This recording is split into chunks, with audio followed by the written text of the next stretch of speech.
So there have been a couple of new-ish developments, hearsay, or should I say hearsay, because we're talking about a cat hair.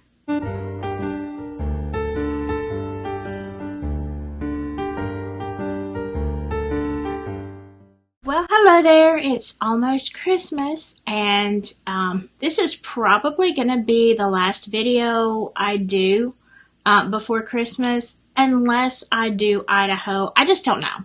I've got a video to do for my other channel, so I'm not sure I'm going to get around to it, but anyway, I have some help. Can you see those guys? I can't see. My little gingerbread people. I love gingerbread. So anyway, I hope you all are enjoying the holidays. And if I'm not on again, that's why. Okay. A couple of developments. And I don't really know if we're going to see a whole lot of official stuff. You know, we might. But right now I kind of think they're keeping everything under wraps. So the first thing is the cat hair. Now, I did, leaked a couple of weeks ago. I did hear that, because when it's not actually said, it's just supposition, and I don't like to suppose. Although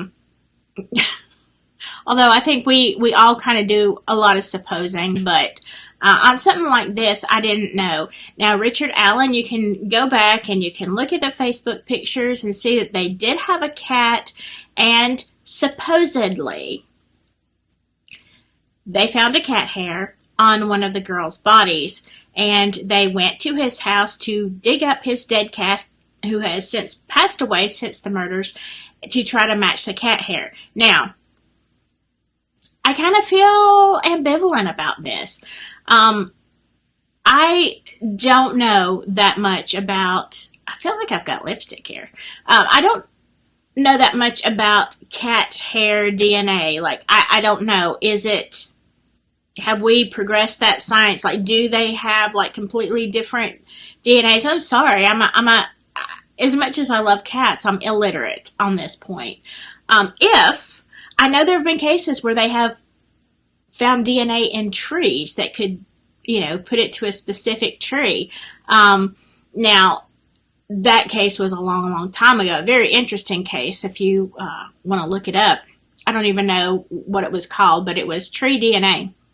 So I'm thinking that they can link a certain cat with, the hair, and one source said the cat was cremated, so I don't know about that.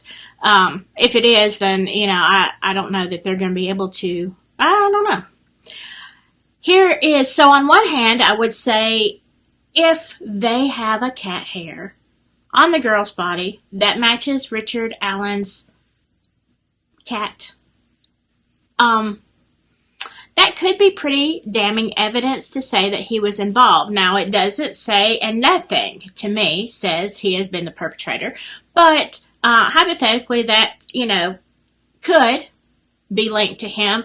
Although, prosecution, will they argue, well, he said he was there at the bridge. Cat hairs float away. I mean, it could be on his jacket. Yes, could it? What are the odds? I'd say the odds are really, really high on that. So if there is DNA evidence, then, it's going to look really bad for him. So I guess we'll find out. What do you think about the cat hair? Do you think that's viable evidence? Yeah, it could be. I have not ruled out that he was involved.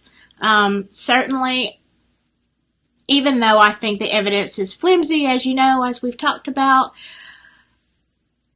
it doesn't change the fact that in my head he could be involved. I still don't think he is the perpetrator, but that's just my opinion.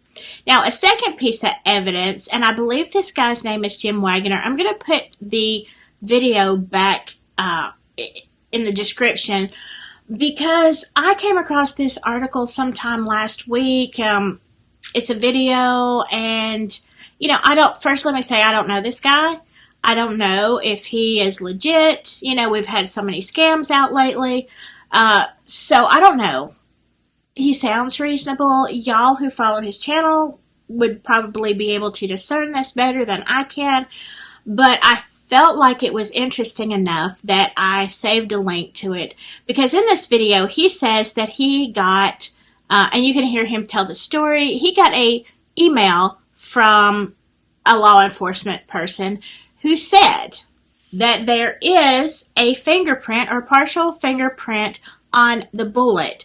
Now, on that magic bullet. Now, I have wondered this myself, if that was going to come up, because, you know, as you're loading the gun, unless you do it with gloves, which to me, if you're going to participate in a crime, I would think you would, but not everybody thinks about that, especially if you are, you know, in the heat of the moment or whatever. I don't know. Maybe they thought it would never be an issue, but loading the gun, I wondered if there would be a fingerprint. Now, they said that there is, like, I think he says, if I'm not mistaken, it is a partial thumbprint or something, but it's smudged. Again, prosecution gonna have a field day with that. You can't have a smudged, you know, print.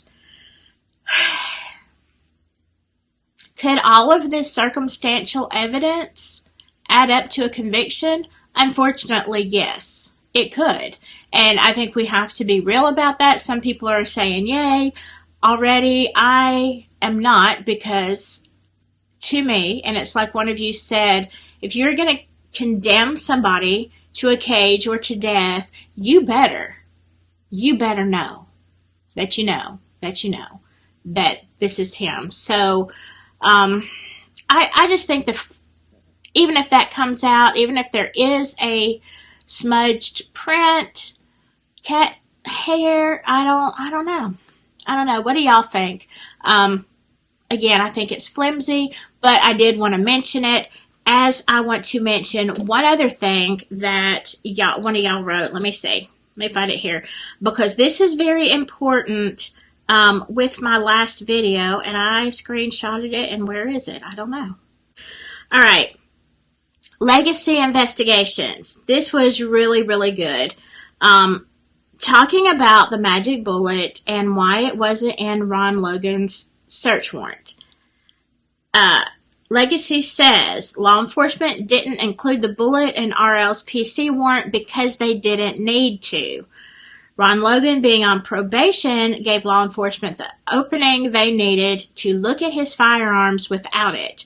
Remember, law enforcement wanted and wants to keep all of the evidence behind the scenes until trial. The bullet not matching was most likely what forced law enforcement to drop him as the perp. So they used violations from being on probation to arrest him. Very, very good point. If they're not wanting to give that evidence, I can see them doing that. Yes, you know, they wouldn't need to spell it out. Although, yeah, I can see that. It's very legit. And so I could be totally wrong about that. And I just wanted to be upfront with that. Now, playing devil's advocate, I know y'all get all mad when I do this, okay? Again, not saying that Richard Allen is innocent. I'm not saying that law enforcement is corrupt. This is a hypothetical. Let's think, okay? So, if that bullet hasn't been an issue for 6 years, almost 6 years, then you've got now, okay, supposedly they lost Richard Allen's testimony that he was on the bridge. But let's think about it. If you were corrupt, okay, not saying they are, if you were, and after 5.5, 6 years, you're like, you know, the people won't let this case go. It really can't go into that much of a cold case because of people like us who keep it going. You know, you're asking questions, you know, people are investigating, trying to keep it alive. And for that, even if I don't agree with your opinion, I think this is excellent, because as much as it's being searched and in the media, it keeps the case alive and it keeps the police on their toes. They can't just let it go. So thank you to everybody who is investigating this case for that reason. Now, let's say I'm law enforcement and I know I don't really have any evidence. We're shortly coming up on the 6-year anniversary and we got nothing. We got nothing.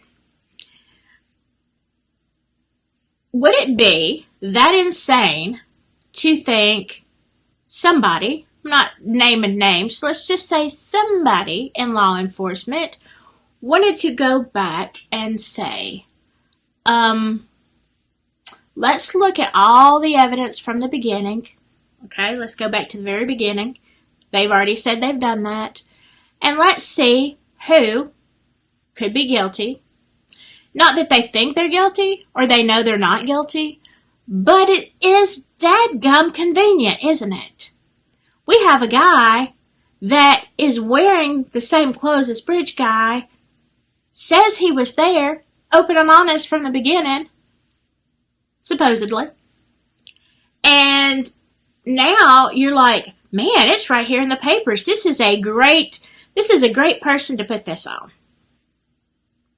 Now you get a search warrant for his house. You search his house, you have access to his guns and bullets. How easy would it be to run one through the chamber? And unless we saw the evidence and it was absolutely above board, no question on changing of documentation of the evidence that was collected 6 years ago, and I don't know that we'll ever know that for sure, only the people that were there. I could see where, if you wanted to end this case, make it go away, convict somebody, be the hero, you could do this. Now, I'm not saying that's what they did. Has it been done in the past? Absolutely. So, I'm just saying, these are all the things. There's a lot of convenience to this, okay? And maybe they knew he was involved, or maybe they knew another person was involved, but he's not the perpetrator, so they were, we don't know what they're looking for. I have a big question for y'all, too, because FBI was out there really, really quick on their, as to the scene and quickly in the investigation. I can see absolutely Delphi is a small police force. They're going to have to call the state police. It is a murder. But it seems to me that the FBI got involved very, very early. And I don't know the reason for that. I mean, I thought yes, murder is a big thing, but I thought it would have to do more with suspicion of crossing state lines, maybe. I don't know. Tell me what you think. Also, tell me what you think about the cat hair, the smudge on the bullet, and, I don't know. We're just thinking and discussing. And that's really all I'm here to do, is to keep the questions coming. All right, I'm going to go. I may not see you till after the holidays. If I don't, have a very Merry Christmas. I've got to go shoot a ghost video for my other channel, Ghost Stories. Ghost Stories. If you want to see that, here, comment below and I'll upload it. But otherwise, I will see you next time, and I hope you have a very great and blessed week. Bye-bye.